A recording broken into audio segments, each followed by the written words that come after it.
Hi friends, welcome to మన channel. Friends, ఈరోజు వీడియోలో సిమ్ కార్డ్స్పై ఒక లేటెస్ట్ అప్డేట్ అయితే రావటం జరిగింది. ఫ్రెండ్స్, ఆ అప్డేట్స్ ఏంటో ఈ వీడియోలో మనం చూద్దాము. ఇక ఫ్రెండ్స్, ఇటువంటి లేటెస్ట్ అప్డేట్స్ అలాగే గవర్నమెంట్ నుంచి వచ్చిన అప్డేట్స్ అందరికంటే ముందుగా మీరు పొందాలి అనుకుంటే మన ఛానల్ని సబ్స్క్రైబ్ చేసి బెల్ ఐకాన్ని ఆల్ మీద ట్యాప్ చేయండి. ఇక ఫ్రెండ్స్, మీకు ఏమైనా డౌట్స్ ఉన్నట్లయితే కామెంట్ సెక్షన్లో కామెంట్ చేయండి. ఈ వీడియోని మీ ఫ్రెండ్స్ అండ్ ఫ్యామిలీకి కూడా షేర్ చేయండి.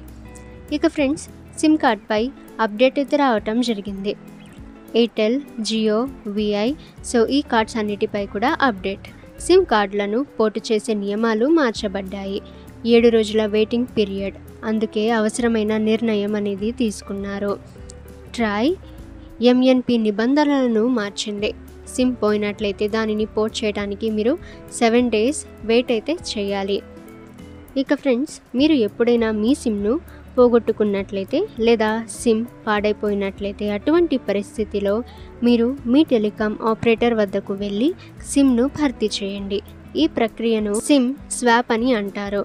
ఇక ఫ్రెండ్స్, మీరు 7 days తర్వాత మళ్ళీ పోర్ట్ అనేది చేసుకోవచ్చు. ఆన్లైన్ మోసాలు, హ్యాకింగ్లకు పాల్పడే వారిని అరికట్టడమే దీని ఉద్దేశము. ఓకే ఫ్రెండ్స్, ఈ ఇన్ఫర్మేషన్ మీకు యూజ్ అయితే వీడియోని లైక్ చేయండి. ఇక ఫ్రెండ్స్, ఇటువంటి లేటెస్ట్ అప్డేట్స్ అందరికంటే ముందుగా మీరు పొందాలి అనుకుంటే మన ఛానల్ని సబ్స్క్రైబ్ చేసి బెల్ ఐకాన్ని ఆల్ మీద ట్యాప్ చేయండి.